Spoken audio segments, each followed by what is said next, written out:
bixisaa xaaladda guud ee amniga gobolka Mudug oo muddooyinkii ugu dambeeyay ay mararka qaar ka dhacayeen falal ammaanka liddi ku ah oo kooxihii sharwadayaasha ay geysanayeen iyadoo dilkii ugu dambeeyayna uu ahaa oday dhaqameed iyo taliyihii saldhigga booliiska degmada Gaalkacyo ee dowlad goboleedka Galmudug. bismillaahir rahmaanir rahiim gobolka xaaladiisa dan kaaga waramo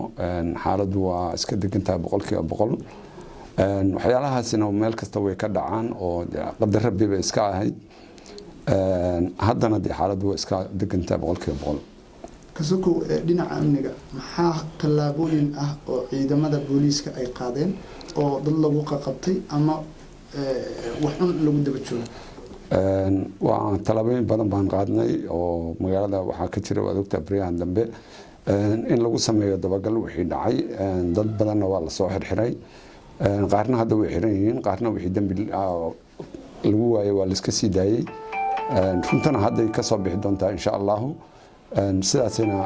ahaan doontaa ilaa xal laga helo. taliya muddooyinkii u dambeeyay waxaa jiray amarro ay soo saarayeen maleeshiyaadka al-shabaab islamarkaana ku adaa in odayaashu ay iska soo diiwaangeliyaan deegaanada ay joogaan arrintaasi ka ciidan ahaan maxaad ka leedihiin sidee soo aragtaan? horta arrintaasi waa arrin fulaynimo ciddii ku dhaqaaqday iyagoo jooga wadankoodii iyo dalkoodii oo si nabadgelyaha ku jooga hadday kuwa dhiigga dadka banaystay u caga jugleynayaan imaada waxay la tahay ninkii aada wuxuu noola mid yahay iyaga shaki xataa ma la gelinayo ma yahay iyo ma ahan midna ma ahan wuu yahay ciddii aadana waxay noqon doontaa inay ayaga la joogaan aysan anaga noo imanin. ma jiraan gobolka Mudug cid oday dhaqameedyada ah oo ka tagtay aaday dhulka shabaabku ay gacanta ku hayaan? kulay way jiraan dad dhowr qof oo aaday laakiin waxaan maleynayaa in ayaga la joogi doonaan sababtoo ah qofkii shabaab aaday waxay la tahay macnaheedu waxa weeye inuu shabaab kale yahay waayo qofka u tagaahi kama soo noqdo iyagoo aan mabda'ooda soo siinin. maxaa idinkaga qorshaysan ama meel idinkaga yaala? wax nooga qorshaysan de waa cadowna waa iska dhicin buu wax ku leeyahay cid allaale ciddii aadana waxay noola mid tahay kuwa nala diriraya oo dadka dhiigooda banaystay iyagayna la mid yihiin. waa gartay kuwa haddaan aadin balse laga yaabo inay aadaan maxaad ugu digaysaa ayaga? waxaan uga digaynaa inaysan aadin oo dalkooda iyo dadkooda iyo ciidankooda iyo wax walba inay aaminaan dalkooda ciddii aadaana waxay la tahay inaysan ugu soo noqon doonin. odayaasha dhaqanka waxa ay ku andacoonayaan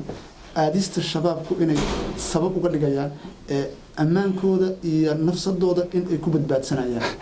naftay badbaadinayaan waaye haddayse wax dili karaan annagu 24 saac ayagaan hortaaganahay qori baan la hortaaganahay cid aan ka haybaysanin oon ka baqaynaana ma jirtee sababta looga baqayaa maxay tahay waa in la isweydiiyaa iyada laftigeeda waayo qofka maanta nafteeda aniga gacanta ku hayaa oo daqiiqad ka mida iigu dari kara nolosha in ilaahay ii qadaray hadda ha iga qaada aniga waxaan kala soo horjeedaa dagaal nabadiid weeye dadka muslimka iyo Soomaaliya oo dhan dhiigooday banaystaan cid ay deynayaan saqiir iyo kabiir ma ninka u haysta inay deynayaanna wallahi nasa ku deynin. ugu dambeyn waxaan leeyahay qof kasta oo Soomaali ha u istaago sidoo iskaga dhicin lahaa iyaga.